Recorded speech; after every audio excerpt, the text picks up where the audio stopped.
Hello everyone and welcome to Wisdom and Wealth. I'm so glad you're here with us today. For those of you seeking a little more understanding and purpose in this chapter of your lives, especially those of us over 40, you've come to the right place. We're going to delve into something profound, the 12 laws of karma. Now, these aren't your strictly traditional Buddhist doctrines, but rather a modern interpretation, a lens through which we can examine how our actions, thoughts, and words actively shape the realities of our lives. While these laws might not be directly lifted from ancient Buddhist texts, they beautifully reflect universal values. Think responsibility, humility, and compassion, principles that resonate deeply within the teachings of the Buddha himself. This is a journey of self-discovery, offering practical tools for enriching your daily existence and nurturing more meaningful relationships with the world around you. If this sounds appealing to you, be sure to like this video and subscribe to Wisdom and Wealth, so we can continue learning together. The cornerstone of it all? The great law of karma. This is the foundational principle that encapsulates everything we'll be exploring. It's a simple yet powerful truth: what you give is what you receive. Plain and simple. Sow seeds of kindness, and you'll reap kindness. Sow seeds of hatred, and you'll inevitably harvest suffering. Everything you do, think, feel, and say radiates energy out into the world, and that energy, sooner or later, returns to you. This isn't just some abstract concept, it's about taking ownership of our impact. It's understanding that our intentions and actions have consequences, both for ourselves and for those around us. It is about understanding how we are all connected by everything that we do, good or bad. The key to understanding this first law of karma is understanding our role in everything that happens to us, and in turn, in everything that happens to others. If you are interested in improving the world that we all live in, why not take a second and subscribe to Wisdom and Wealth? Whether you subscribe to the idea of karma or not is immaterial. This isn't about blind faith, it's about understanding cause and effect. Just like planting an apple seed and not expecting a lemon tree to grow, life operates on similar principles. If you sow respect, you'll receive respect. If you sow destructive criticism, you'll encounter relationship problems. On the other hand, if you consistently act with honesty and integrity, you're more likely to attract honest and trustworthy individuals into your life. However, it's crucial to understand that this law isn't about instantaneous magical rewards. It's not about performing a good deed today and expecting a windfall of good fortune to fall upon you tomorrow. Sometimes, the results take time to manifest. Sometimes they appear unexpectedly, and sometimes they manifest in ways you might never have imagined. That's why it's essential to act with goodness without expecting immediate returns. Karma isn't a quick transaction, it's a natural reflection of the way you choose to live. Remember to click like for this video and subscribe to Wisdom and Wealth. But what about the unfortunate events that befall us, seemingly undeserved? It's vital to remember that karma doesn't explain everything. Not every hardship you encounter is solely your fault. Circumstances arise from the actions of others, from our environment, and from the society we live in. However, we can choose how we respond to these events, and that response is our responsibility. The great law of karma encourages us to shift our focus inward, away from external blame. It compels us to ask ourselves, what am I sowing in my life? Am I contributing goodness, patience, and gratitude, or am I fostering anger, complaining, and indifference? The goal isn't perfection, it's awareness. Each day presents a new opportunity to sow something positive, a kind gesture, a word of encouragement, a just decision. Over time, these small actions accumulate, shaping the life we aspire to live. If you are enjoying this exploration of Buddhist principles and are seeking a more mindful way of life, then subscribe to Wisdom and Wealth. So, if you seek to enhance your life, begin by sowing good actions, not because you expect immediate gratification, but because it's the most congruent way to live. What you do returns to you, what you give is what you create. The more conscious we become of this fundamental truth, the clearer the path we travel becomes. Next, we have the law of creation, we are the creators of our lives. This law is a powerful reminder that we're not passive bystanders in the story of our lives. We're active creators. Everything we experience originates within us, in our thoughts, decisions, and the way we choose to act each day. Many people spend their lives waiting for things to change on their own, hoping that luck will smile upon them, or that someone will offer them a golden opportunity. But the law of creation declares, life isn't something that happens to you, it's something you actively build with every choice you make. If you desire a more fulfilling life, you must begin by creating it yourself. This entails releasing blame, ceasing to believe that everything is dictated by external forces. Of course, there are things we cannot control, our environment, unforeseen challenges. However, we always have the power to choose our reactions. And that is the act of creation. Each day, we have the ability to cultivate a new habit, adopt a new attitude, or embrace a new way of viewing the world. Take a moment to consider how you've shaped your life thus far. Which decisions have defined your path? Some may have been successful, while others may not have been ideal. The critical point is that you have the power to create something different from this point forward. No one else can do it for you. No one will hand you happiness pre-packaged. You possess the capacity to construct it yourself. This doesn't solely involve grand gestures, such as changing careers or relocating to a different country. It encompasses the everyday moments. It involves cultivating a moment of peace each morning, establishing a space for gratitude before sleep, and engaging in a sincere conversation with someone you care about. These small, daily creations collectively transform your entire existence. The law of creation reminds us that if we're dissatisfied with our current life, we can initiate change from within. This means taking action based on what's within our reach rather than waiting for the world to change. If you're unsure where to begin today, start by replacing a negative thought with a more constructive one. Begin by cultivating the peace within that you wish to see reflected in the world around you. Deep down, we all possess this power, the power to create a life that's more conscious, fulfilling, and aligned with our values. The law of humility: accept what you reject. The third law of karma speaks to something many of us struggle with: humility. Not the false humility of feigning modesty, but the true humility that allows us to accept what we don't want to see, both in ourselves and in the world. This law states that if we cannot accept a situation, a person, or a truth, we cannot transform it. We often reject what bothers us, denying our own shadows, weaknesses, and mistakes. But the more we reject them, the more power we give them. Humility invites us to acknowledge that we don't know everything, that we're not always right, and that we sometimes need to face what we've been avoiding. Accepting doesn't mean resigning oneself, it's not surrendering to what we don't like. It's the first step toward changing it, because while you deny it, you can do nothing. But when you accept it, you can start acting. For example, if you accept that you feel envy, you can work on your gratitude. If you accept that you're angry, you can seek forgiveness. If you accept that you're afraid, you can begin to face it. This law also applies to relationships. Sometimes we want to change the people around us, wanting them to be the way we want them to be. But humility teaches us to accept others as they are, with their virtues and their flaws. That doesn't mean tolerating abuse or injustice, but it does mean stopping imposing our vision on the lives of others.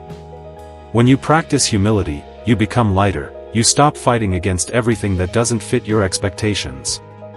You start to flow with what is, and from there you can act more clearly. Because accepting isn't passivity, it's wisdom.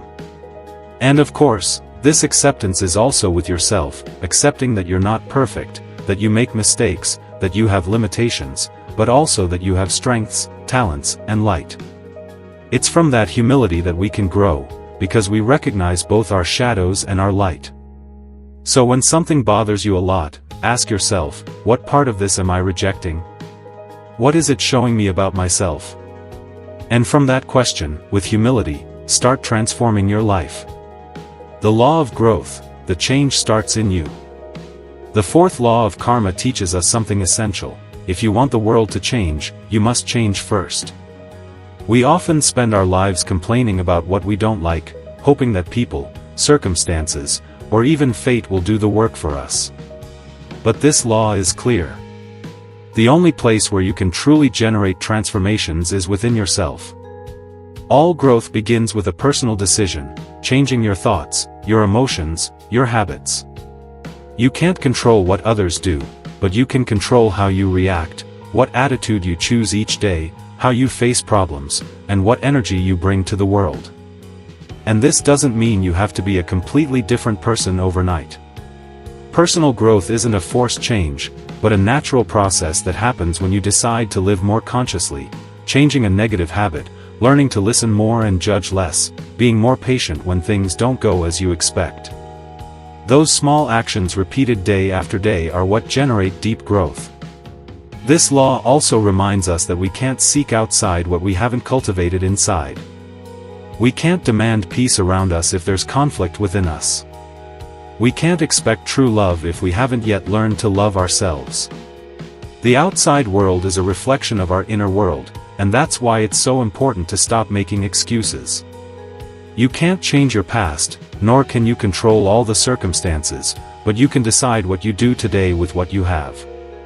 Every step you take toward your personal growth, no matter how small, is changing your entire life. There's something more. When you grow, you inspire others to grow. When you change your attitude, your energy affects those around you. So don't underestimate the power of your personal transformation.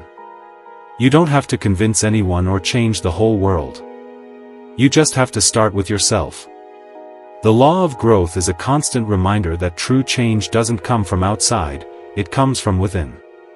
And when you change, the world you see also begins to transform. The law of responsibility, your life is yours. We arrive at one of the deepest and most transformative laws of karma, the law of responsibility. This law tells us something that can be uncomfortable, but necessary to hear. Everything that happens in our life, good or bad, reflects our choices, our attitudes, and our thoughts. It doesn't mean that you're guilty of everything, but it does mean that you're responsible for what you do with what happens to you. We live in a culture that often teaches us to point the finger. It's my parents' fault, my bosses, the governments, the systems, bad luck. And of course there are external factors that influence our life. It would be naive to deny it. But what makes the difference isn't what happens to you, but how you decide to face it. Responsibility isn't carrying guilt, it's taking control of your response to life. This is liberating, because while you blame others, you become a victim, you remain tied down without options. But when you say, "This affects me, but I can decide how to act," there you recover your power. You can't change what someone else did, but you can change how that defines or conditions you.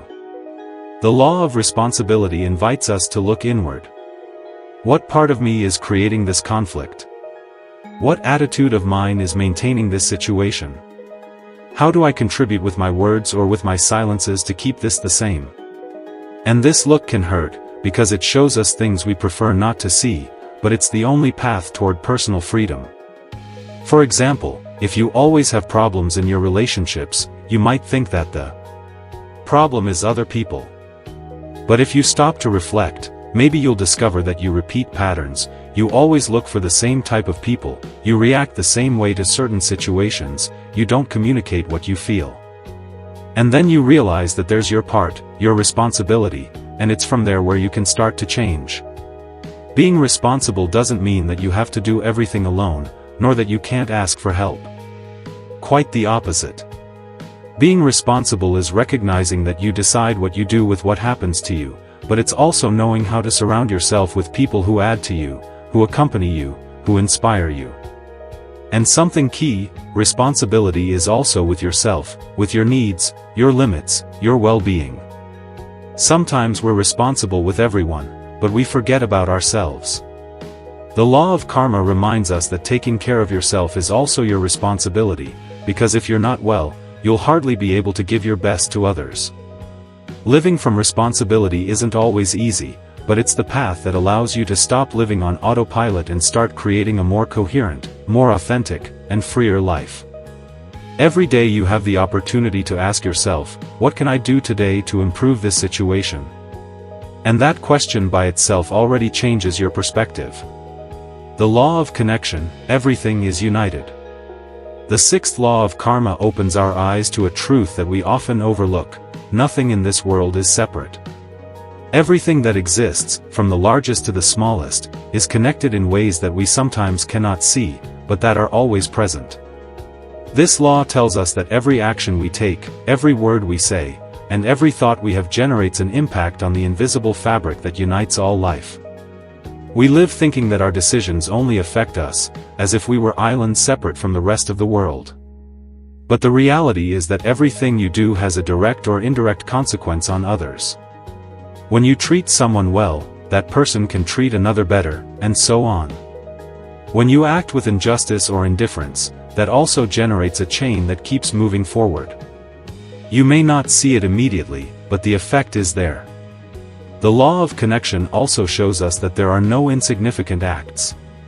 Sometimes we think that what we do on a small scale doesn't matter, that if you help a person on the street you don't change the world, but it does change that person's world, and that small change can trigger other bigger changes.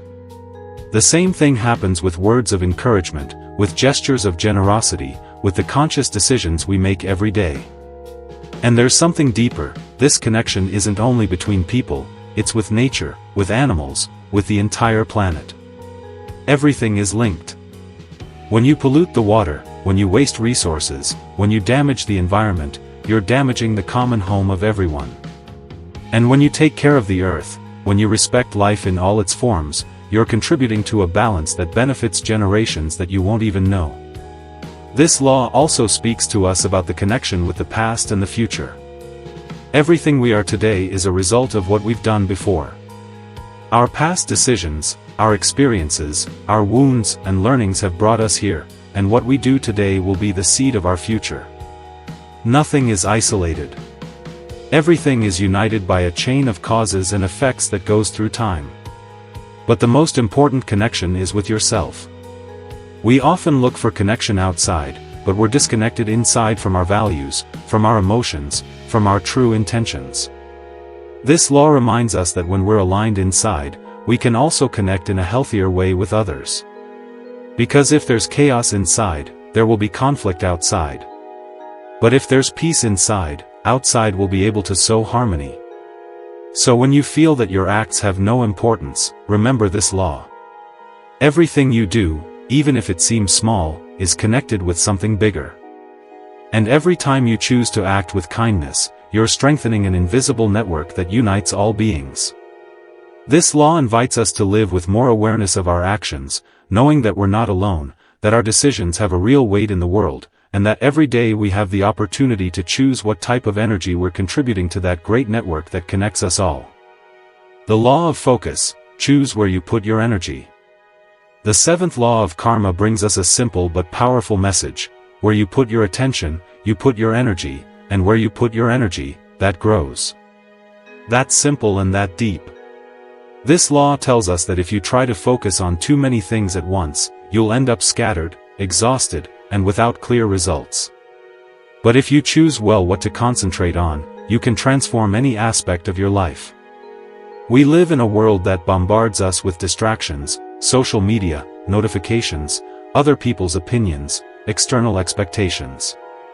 We spend the day jumping from one thought to another, from one task to another, without stopping to ask ourselves, does this that I'm doing now bring me closer to the life I want? Does it give me peace, or does it take me away from it?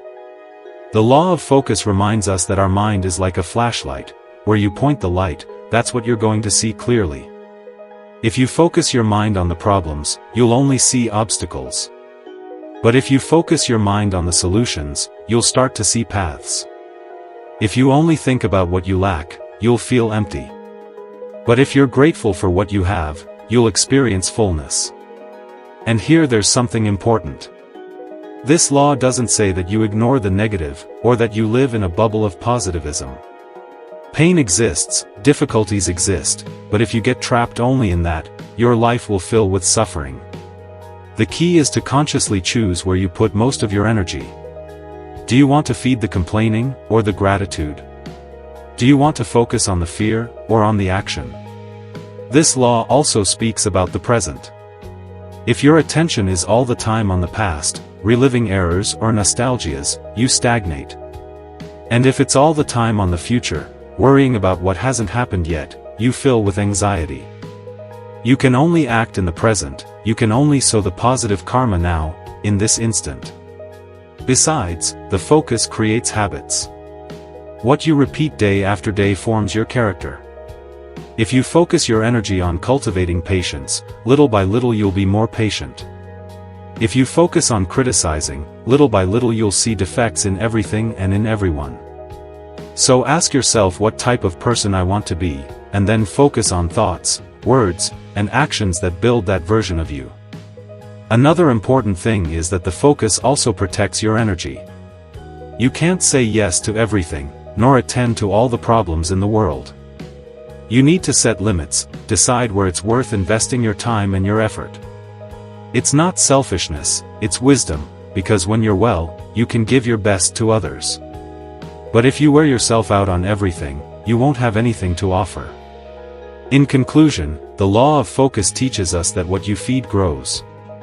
So feed thoughts that strengthen you, relationships that add to you, actions that bring you closer to your purpose.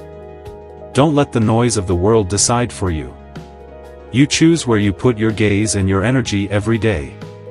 The law of giving and hospitality, active generosity. The eighth law of karma speaks to us about a fundamental principle for anyone who wants to live in harmony, generosity. But it's not only about giving material things, but about giving the best of you in every moment, with every person, and in every situation. This law reminds us that it's not enough to have good intentions, you have to take those intentions to action. We live in a world where many people speak about goodness, compassion, solidarity, but when the moment to act arrives, they remain still. This law is a call to not remain in the words, but to practice generosity in a concrete and daily way.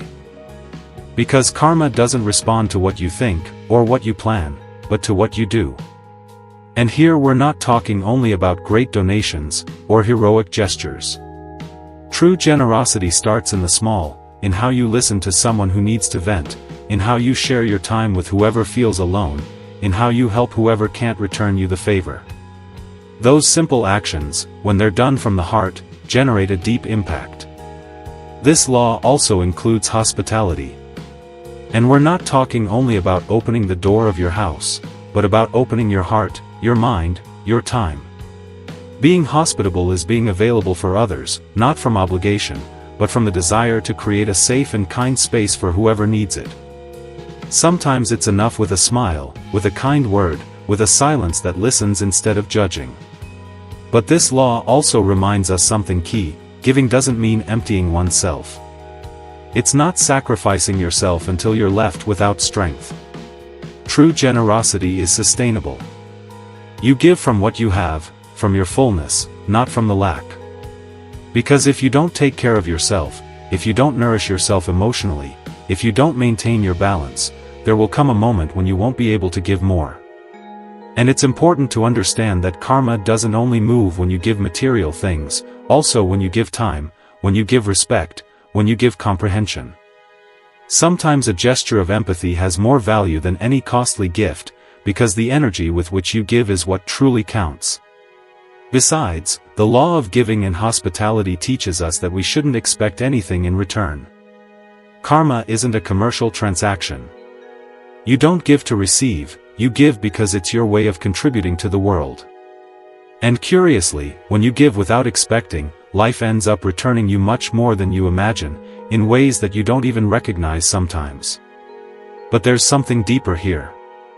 When you give, you transform yourself. You not only help the other, you help yourself to get out of egoism, to connect with your humanity, to remember that we're part of something bigger. Giving connects us with the best of ourselves.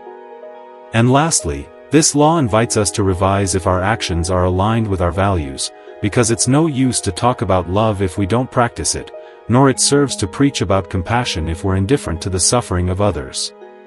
The true spirituality is lived, not preached. So ask yourself, what can I give today? What gesture, what word, what action can I offer to improve someone else's day? It doesn't have to be something big. The small, when it's done with love, has an immense impact. The law of the present, the past can't be changed. We enter one of the most important laws for living in peace, the law of the present. This law reminds us that the past no longer exists, and the future hasn't arrived yet. The only moment we have is the now. And even though it seems obvious, most of us spend our lives trapped in memories that we can't change, or in worries about things that haven't happened yet.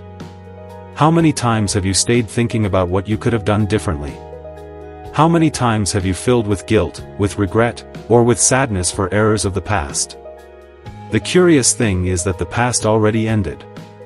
You can't live it again. You can't go back and erase what happened. But you can decide what you do today with those experiences. You can convert them in learning instead of burden. This law invites us to stop fighting against the past, because fighting against what was is a lost battle. The only way to heal the past is to accept it, look at it with compassion, and let it go. When you keep reliving what hurt you, you get stuck. But when you say, "That happened, I learned, and now I move forward," you start to free yourself. And the same thing happens with the future. How many times have you been paralyzed thinking about what could go wrong, the week that comes, or the year that comes? The future, by definition, is uncertain. It's not under your control, but what you can control is what you do today, and what you do today will build the tomorrow you wish. Worrying about the future doesn't change it. Acting with awareness in the present does. This law invites us to be fully in what we do. When you eat, eat. When you talk with someone, truly listen. When you walk, feel the step, the wind, the moment. Because if your body is here, but your mind is somewhere else, you miss life. And life doesn't happen in another moment, nor in another place, it only happens here and now. But there's something deeper. Living in the present doesn't mean forgetting the past, nor ignoring the future. It means recognizing that only from the present can we heal what was, and build what will be. The past teaches us, the future inspires us, but the present is the only place where we can act.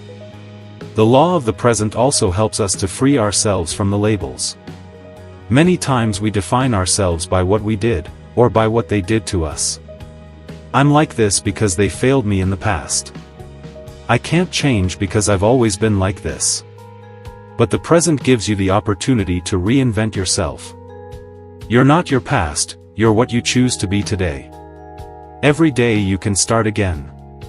Besides, this law helps us to reduce the anxiety, because the anxiety lives in the future, in what hasn't happened yet, but we fear that it happens. When you go back to the present, you realize that in this moment you're probably well. You breathe, you're safe, you have options, and from that calm you can take better decisions.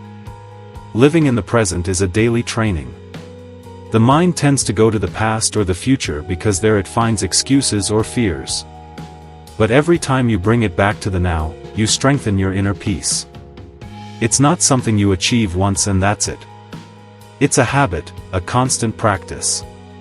So when you discover yourself trapped in thoughts of the past or the future, make a pause. Breathe, ask yourself, what can I do now? How can I be more present in this moment?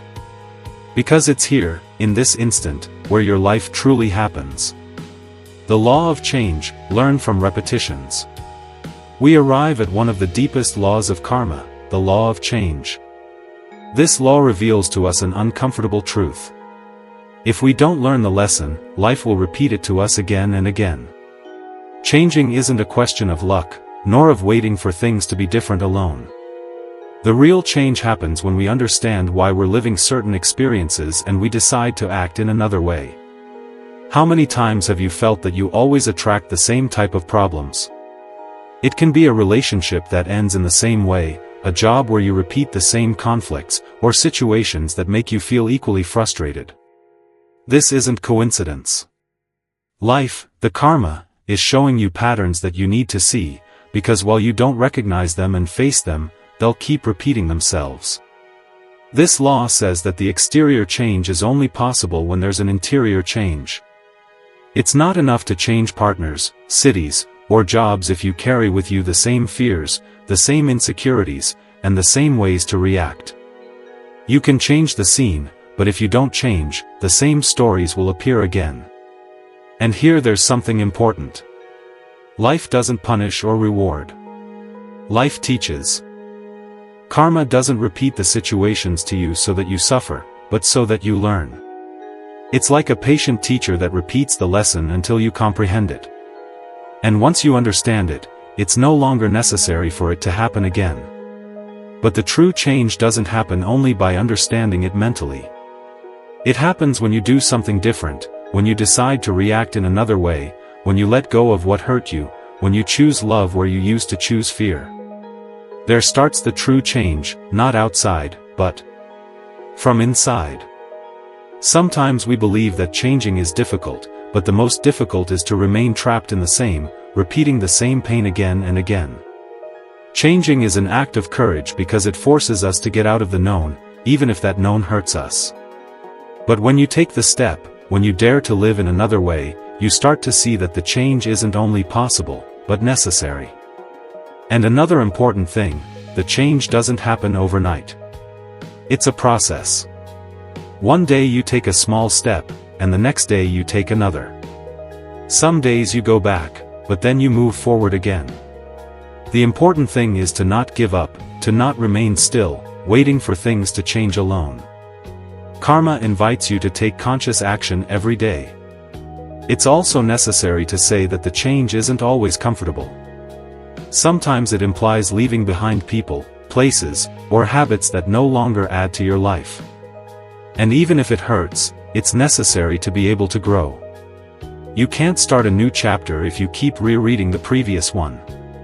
The law of change reminds us that life is in constant movement, and you're also called to evolve, to leave behind what no longer serves you and open yourself to new ways to live.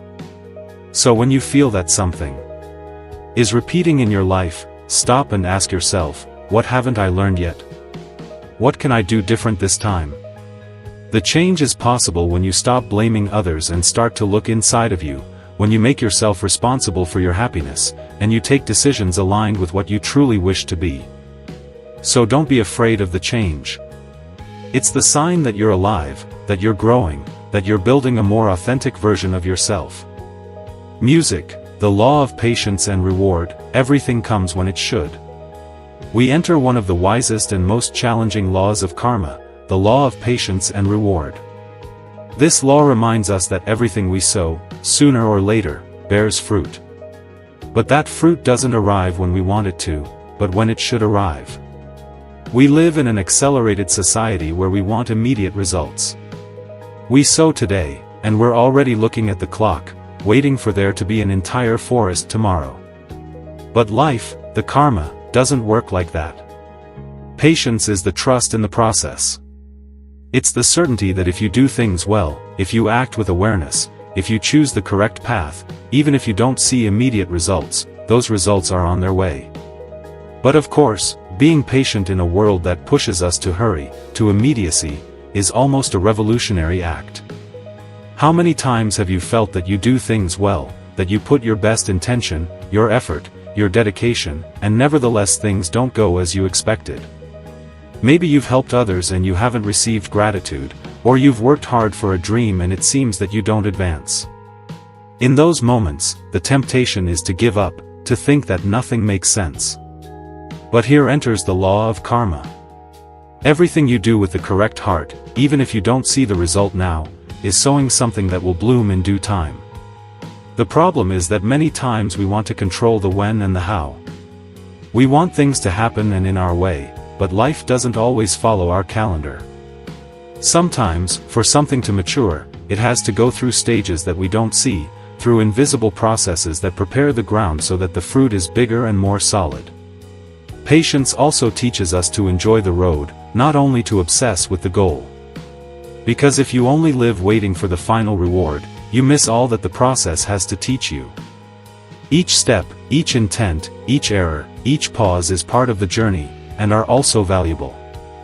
And careful, Patience isn't passivity, it isn't sitting to wait for everything to arrive alone, it's keep sowing, keep acting, keep giving the best of you, even when you don't see immediate results. Active patience is trusting while you do your part. You don't stay still, but you don't despair either. This law also speaks to us about the justice of time. Many times we see people who do evil and seem to prosper, while others who do good struggle more. But karma doesn't work with haste, nor with appearances. In the long run, each one receives what they have sown. It may not be visible in the short term, but time puts each thing in its place. And it's also important to recognize that some rewards don't arrive in the form we imagine. Sometimes we wait for an external recognition and what we receive is an inner peace that has no price. Or we expect material success, and what life gives us is a sincere relationship, a deep lesson, a personal growth that's worth much more. So when you feel that life isn't rewarding you, ask yourself if you're looking from impatience, or from trust. The seed takes time to sprout, but when it does, all the time of waiting makes sense. Patience is also key in our relationships. We want people to change fast, to understand what we already understood, to evolve at the same rhythm, but each one has their process, their time, their learnings. Patience is respect for the rhythm of the other, without stopping to keep growing you. And lastly, this law teaches us that the spiritual path isn't a speed race, it's a journey of depth. We don't look for fast results, we look for real transformation, and that transformation takes time, constancy, and humility. So keep sowing well, even if you don't see the fruit yet, because everything arrives when it should, and when it arrives, it does so with the necessary maturity to sustain it. Music, the law of inspiration, contribute to the world with the best of you.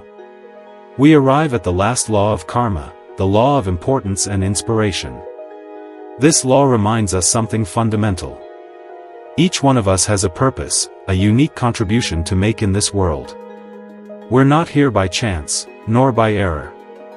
Each person with their story, their talents, and their challenges has something valuable to offer to others. But many times it's hard for us to believe it. We think that our life has no importance, that what we do doesn't make the difference. We compare our life with that of others and we feel that we're small, insignificant. But this law says that even the simplest act can inspire someone else. A kind word, a generous gesture, a brave decision. All that has the power to light a spark in the life of someone else. The inspiration isn't only for artists, leaders, or great public figures. Everyone can inspire from where they are. Sometimes inspiring isn't making great speeches, but living with coherence. Showing with your example that it's possible to be honest in a world of deceptions, compassionate in an egoistic environment, perseverant in the middle of the adversity. That coherence, that authenticity is what moves hearts. This law also invites us to live with purpose, to ask ourselves, what am I contributing to the world? Am I leaving this place a little better than I found it? Or am I only going through life without leaving a trace? When you live from your purpose, your life has direction. You don't let yourself be dragged by the routine, or by what others expect from you. It's you who chooses the path, who puts your energy at the service of something bigger than your personal comfort. And here there's something key. Your contribution doesn't have to be perfect, nor grandiose. The important thing is that it's authentic. It can be taking care of your family with love, being a loyal friend, working with integrity, helping whoever needs it. Each one contributes from their place, from their capacities, from their reality. And all those contributions together are what make the world a more human place. The inspiration also has a multiplying effect.